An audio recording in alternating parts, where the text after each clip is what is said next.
for the word cut. Give it to me. Wait, cut in what regard? Like cut from the UFC? Cut like what? Cut. What's the past tense for the word cut? I don't know. That's right, I don't know. Alright. Can't win. DC, you can't win. Flip them. The same. Dean wins it. Dean Thomas. Smart as a ball. Wow. Let's slide this ball out. I've known. Hey, Dean was a. Congratulations. The reset bell. That's the bell. What side you going to? The cold side or the hot side? Go the hot one. Can I say this? Dino, that was a beautiful performance. Never in my life. I think I'm 15 for 15. I did, because the question was name a famous emperor. Nero was an emperor. Yeah, he was. Yeah, he was. So I got him all right. Damn. He wasn't the one y'all was looking for, but he was. I'm just gonna put the belt right here. Dude, that was, I mean, it was beautiful. Yeah, well, thank you very much. I've never in my life seen a more brilliant performance. Thank you very much. You are a very, very cultured and smart Well, man. I read a lot. That was I good. study. I'm very studied. Hey, that was so crazy. Reading last night? What did you do last night? I was reading. Yeah. That was so crazy. Well, Like, an individual. I literally had no idea you were like this smart. Smart? Well, these questions were for elementary school kids. Yeah, but it was still hard. It's because he doesn't drink. It's like cheating. I think that's the problem, right? I think That's that. why I can't do math right now. I think that's the problem, right? Like, we're so far removed from those questions. It is. Ask me something college level. Well, I will in a few minutes, but let's get back. This is the weigh-in show. Macy Chasson is stepping to the scale right now. Remember, this was originally scheduled as a bantamweight bout. But as you heard Anik just say, this is now a catchweight bout. They both agreed to have it at 140. Yeah, she made no bones this week about, that this was not necessarily the weight class that she had set her sights on. She wanted to stay at 145. 139 and a half, the official weight for She wanted to Macy stay at Chasson. 145. She's been winning at 145, and, her life has largely consisted of running 40 miles a week. I just don't believe it. I don't care how many times you say it. Like, that's a lot of miles. But it's unfortunate for her that there's no goals at 145. I know. So she's like forced to go down to this weight in which she can't really make. So I think it's, kind of give her a pass a little. And man, like, what's up with our belt? Where they got tape on it and stuff? I know, it's getting kind of good. It's getting old and beat up, man. Look at this. Look at the tape. Well, hey guys, They could be the janky one. having won it 3 times in a row, I mean, I wear it around a little bit, right? So it gets a little worn out. I wear it around town, I'll take it to the beach. I want people to see my health. All right, here's a look at who we are waiting on to weigh in. So that's 6 fighters, not the least of which is Hamzat Chimaev, who we have heard is having issues making weight. We've also heard that he is now in the building, and Irene Aldana is about to weigh in just a moment. I need to shine it up a little bit, guys. I will say, because I've been so active, like taking it around a lot, I haven't probably given it the proper attention. But Dina, Don't worry, I'm gonna shine it up. Don't worry. It's all good, brother. I am gonna shine it He up. won that on his own back, his own intellect. Yeah. You sort of have a little bit. okay, maybe a little help. Here's Irene Aldana stepping to the scale, the 4th-ranked bantamweight, taking on Macy Chasson in a catchweight fight. Irene Aldana is one of my favorite fighters in regards to her striking, her boxing. I think that she is so clean, and she trains down with Alexa Grasso. And I think that Mexican fighters are known for having good stand-up, but I think that the job that Alexa's father is doing with this group of women down there truly should be commended, because she's long with her strikes. She's very powerful, and that's something we didn't see from her when she first got to the UFC. She has worked her way up the rankings to some big fights, and now she's got an opportunity again in front of Macy Chasson to get going back. Yes. So look, 137 and a half Irene. So Macy was 139 and a half. So that information right there lends itself to believe that the change came on the Chasson side. So what is she going to do? Because if there's nobody to fight at 45. She said even in a perfect world, there would be a handful of girls that would go back and forth between featherweight and bantamweight because they're all. But then they would just be going up to fight her. Yeah, well, I mean, they're still fighting. We are waiting for him to weigh in. We have heard he is having serious problems making weight. He is here, should be stepping to the scale. We're hoping here in a few minutes. Also hearing that the star power of Nate Diaz and Hamzat Chimaev has our numbers on YouTube higher than they have ever been all year. Over 100,000 people watching live right now. Over 200,000. Oh, wow. 100,000 watching live. On YouTube, when you throw in Facebook, we have over 200,000 current viewers right now watching This is the around show the where I world. look real dumb. And they see me as the champ. They think There we go, Dino. There we go, Dino. I'm the champ. No, but it's not just, it's this show for sure, but it's not just this, Oh, it's everything. It's everything. So Nate Diaz's interview with Brian Komodo on ESPN has 1.5 million views. Hamzat Chimaev and I interview we did a couple days at 400,000 views in a day. It's like everything these guys touch right now is just exploding. And it just speaks to who they are and what they bring to a card. What is it about Nate that makes him so relatable and so likable? Can I pull back to one of my favorite references? It's a WWE thing. It is Stone Cold Steve Austin. That's why, and Stone Cold Steve Austin, people don't realize that his years at the top was like 3 years where he was like the man. Nate Diaz has been at the top for a long time, but ultimately his next step started when he beat Conor. Because once he beat Conor, he never was more of a star, and now him versus the establishment is what people are drawn That's to. what it is. It's exactly what Stone Cold did when he was always beating up Vince McMahon. Because everyone's like, I want to say that to my boss. So you see Nate going, fuck the UFC, they suck. Everyone's like, yeah, you know what? Look at the dudes. And it's like anytime a person goes against, they're drawn to. Yeah, Nate says everything he wants. Yeah, for sure. I always felt like MMA draws like the worst of us. You know what I mean? The worst part of the human psyche, like MMA is attracted to that. And Nate represents that. He personifies that attitude, that negativity. And people love that. So they live vicariously through Nate as Nate's doing these things. And they're just like, oh, I love him, I love him. All right, here we go. Hamzat Chimaev is stepping to the scale right now. This is what we have Our been next waiting fighter to the for scale is the other athlete well around over an hour. This entire fight card was built the number 3 ranked UFC welterweight contender, the undefeated Hamzat Chimaev.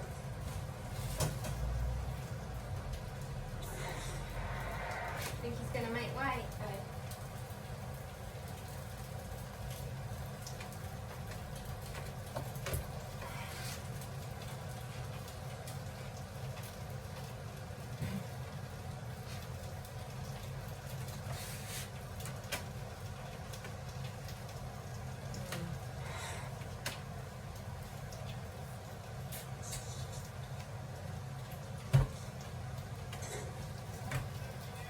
Oh.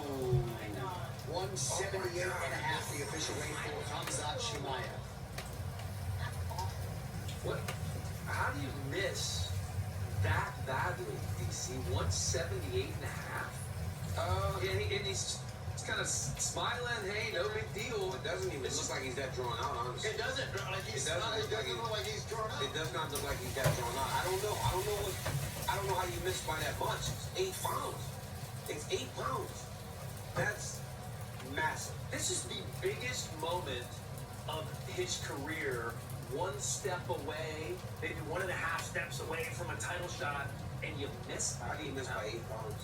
I wonder what happened. I feel like, I mean, and we're all just guessing, right? But to your point earlier, if you start to disrespect your opponent, do you disrespect the scales? We got to keep in mind too, he is at a level of stardom now that he He's has a minus never 1100 favorite. experienced before. So coupled with the fact you're minus 1100 favorite, you're getting massive stars, so you're getting all this attention, distractions. We've seen that play into other people's issues inside the octagon. He just wasn't focused. I mean, I have not heard anything about him being sick or injured. I don't know about you guys, but I haven't heard any of that. It kind of reminds me a little bit of Tyron Woodley and Kelvin Gastelum when Gastelum missed by, what, 10 pounds? Yeah, I was there with Woodley for Tyron didn't fight him. Yeah. No, he did fight. Tyron fought. He fought. I was there with him. So what goes into that? What goes But at what point does the commission make the decision, and at what point is it up to the fighters to like agree on a Well, Nate Diaz ain't gonna fight this dude. Well, you were there with Tyron. What went into that decision? Just the fact that like he had trained so hard. The guy at this level to be closer than 8 pounds is too 6 much. pounds is nothing. That's like, what, one bath? Well, what time is it right now? So And it's still 30 minutes before the weigh-ins. when he arrived in Vegas on Tuesday, I can tell you he was at least 22 pounds overweight on Tuesday at that point. How abnormal-ish? That's a lot. To me, I would think that 22? That's not bad. I would think it would be 22 is not bad. What you say when he landed in Vegas on Tuesday? Tuesday, I don't know the exact number. That was ish. Okay, but here's the deal. That's quite a bit. But 20 pounds to start a week is not that bad. It's not crazy. But he only lost 14 of it, right? Who's Yeah. that on? But that's what I'm saying. The whole team, the coaches. Here's the other thing. Here's the other part of this. When you're Hamzat Chimaev and you are now the star that you are talking about, now you have money. You have a nutritionist. Yeah. You have a team in place to make sure that this doesn't happen. So what I would like to do is, I would like to be dismissed because I'll go find Hamzat and go talk to him right now and find out what happened. Ask him, what happened? How could you be 8 pounds overweight? Because for as mad as he is most, he'll talk to me. So, there you go. You think you can go talk to him right now? I could. I'm not taking no cameras. We won't do it with the camera. But I'll get some answers. I don't know. What do we think? I'm not Zach? drunk on here, but I say yes. Do we release it? Not let me go. I was gonna go get some answers, you know. For your YouTube channel, they know it's for your YouTube No, channel. I would do it. I would give it to this. There's 200,000 watts. I would give it to them. Why don't you just bring him on set here? Let us talk. Yeah, I don't think we're gonna be talking to these guys. We've been told actually that we're not going to be able to talk to these guys like we normally do because of the ongoing situation. What's We're next? trying to figure out what's happening next. What does happen next? What would you like to see happen? Well, it's bad. It's really bad, right? Considering he's in the main event. When Charles Oliveira gets unjustly his belt taken away from him for what? 0.4 ounces? Now you're like up in arms, like, God dang it.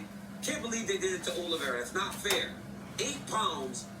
Nate Diaz, who at times is going to move to the beat of his own drum. We all know that. He ain't going to say, all right, I'll just... Because think about this. If Hamzat's 178 now, what's he going to weigh tomorrow night? 195? What's Nate going to weigh? 177? 180, 182, 183? I mean, it's too much. And Nate Diaz would be within his right to say, I'm not fighting him. I don't care how much money you offer me. I'm not fighting him. It's going to be too big. But if you're Nate and this is supposed to be like the final Figure something else out crowning for me. fight, achievement. Figure so you want me to fight, figure something else out. Yeah, but to speak on Hamzat, I mean, think about it. Like, this is a big moment for him, but this isn't the first time he struggled with the weight. Exactly. Like, Exactly. big for welterweight, bro. He's big. He's big for welterweight. I mean, he started at 85 and came and said, "Oh, I can make welterweight." In Abu Dhabi, I was standing right there when he put his hand on the towel. I watched that happen. caught him. Yeah, and but nobody really No, said nothing. it was egregious, but no one said anything. No one said It ever was just not egregious. yet. No one was. Everybody was just looking around like, did he just do that? And they was like, yeah, he did. But no one said nothing, and he got away with it. Now he loses 8, but now he's over 8 pounds. To me, and I spoke about this earlier about his level of professionalism to be the champ. Does he have the fighting ability to be champ? I believe so, 100%. Yeah. But the mentality and what it takes to be champ, to be able to deal with the media, the pressure, making weight, showing up to things on time, I don't believe he has that. And this is a good indication of it. But does this mean now that we have to start looking at him as maybe moving up? No, well, he made the weight last time. Right, but he's had two times where he struggled. Bro, he's got 5 fights. He's got 5 fights in the UFC. He made the weight in 3 of them. Because, I mean, he's fought at middleweight against Jared. What's his name? The guy he knocked out in the first. Mearshart. Gerald Mearshart. Then he fought Li Jinglei at 70. He fought Gilbert at 70. Yeah. He's fighting Nate at 180. And then he fought Mearshart and who else at 185? Oh, the first guy was at 170. Yeah. That was at 170. It was So it's like he's fought John Phillips 170 and Reese 4 times. Reese Reese McKee. Reese McKee. So it's like he can make the weight. It's just a matter of how does he make the weight and Does he want to make the weight? Because that doesn't seem like he wanted to make the weight. Well, to your point, I mean, it's almost like you were a soothsayer. You saw this coming. And this 5 is pounds off weight. 6th round. But that's just part. It's about half But an these hour. fighters have to understand that's part of the job. Exactly. That is It really 100% It is the part of the first job. It's the job. first It's the job. first job. It is the job. It's not like, oh, I'm just making weight. It's part of the job. Like, you agree, you sign on a contract and agree to fight at a certain weight, and you typically have months to prepare for it. You have months to diet, you have months to train, and get your body prepared for the weight cut. And to miss it is unacceptable. Now, these guys are professionals. These guys have, and I'm trying. I gotta notice. That's gonna drive me crazy. These guys are professionals, but I'm telling you, they believe that they have it figured. It was Luis Saldana. Oh. It was Luis Saldana. He fought Sean Wood, a small guy. He was 8 pounds over, and he fight like featherweight. He was gonna cut all that weight the next morning. It's just what they do. They just think that they have it down, and he made the weight. He know what he can pull out of his body. I'm sure Hamza woke up this morning going, if I'm 9 over, I can pull this 9 out. Probably woke up at like 6, 3 hours to lose 9 pounds. Because it's not that long. It's not that hard to lose a lot of weight if you're still hydrated. He didn't look that drawn out either. That's what I'm saying. Like, he's up on the scale and he had an embarrassed smile. It almost looked like he was Yeah, embarrassed. he looked- Like, he smiled a little bit and was kind of embarrassed. It Didn't was like, know how to it's like, he didn't know how to react. But I mean, like, if you got energy to do this, you got energy to get your It's ass just- back in the sauna. It's just a big miss for him. A big miss opportunity. Because now he's going to be judged so differently. Because all week he's spoken about he's going to do this, he's going to be this, he's going to be this. To have this happen and this become the story, very unfortunate for a young guy trying to truly propel himself to the next level. So I guess my question, as the one person up here who hasn't fought, is how does this happen? Does he go to bed last night 10 pounds over and they expect to lose it all this morning? How does this happen? And who, obviously there's many people who are responsible for it, but I just don't understand. I'll be honest with you. I've had this discussion with Krause, and I kind of agree with him. I'm interested to know what you guys think. Coaches should not let their fighters step on the scale if they are more than like 4 pounds over. You slip. Oh, like fall down and get out of the fight? Yes. When you step on that scale, 8, 9, 10, 11 but pounds over, I think it's just blatant. Like, you ruin your reputation. No, but from then on out. I think you're. We have to understand who we're talking about. Yes, if you're a guy or a gal that's early on the fight card, maybe. But if you're a main event fighter, you understand that the rules are a little bit different for you, so you got to get on that scale. Because if you don't get on that scale, you ain't fighting. So they're going to work with you if you are in the main event. If you're Hamza Chimaev, you have no choice but to get on that scale. As embarrassing as it is, you get on that scale because guess what? Right now, Dana, Hunter, Mick, Sean, they're all together trying to figure out what's next. If you're one of those younger fighters that goes out there and you're 8 over and you're just like kind of a nobody, you're done. But if you're Hamza Chimaev, they will work with you. They got Anderson Silva to fight me in 2 days. I know, but you cannot. If he doesn't get on the scale, he doesn't fight. He's not. At least now they can ask Nate, are you willing to fight him? Do we think that's going to happen? But I'm saying, if he didn't get on the scale, there's no chance to even ask Nate. Yeah. That makes sense. And Dan, to answer your question, it's 100% on the fighter. And I know you say, yeah, but they have a team around them. But you can't make a fighter do what they need to do. Especially when the fighter writes the checks. Yeah, the fighter writes the checks. He's the one whose name is in the lights. He's the one who goes, y'all are here for me. Y'all do what I say. Yep. So everybody looks at, oh, the coach should have did this, the nutritionist should have did that. But the fighter is the one who has to do the work. And the bigger the star, the more yes men you end up. Yeah, you just get him. Like, all of a sudden you look behind you, 10 people down, you're like, who is that? Yeah. This dude just bring his friends. You know? It's crazy, man. Like, you just, like, all of a sudden your crew just grows, and you look in the back like, I don't even know this dude. Yeah. Dude, like, hey, man, like, you got my ticket? Yeah.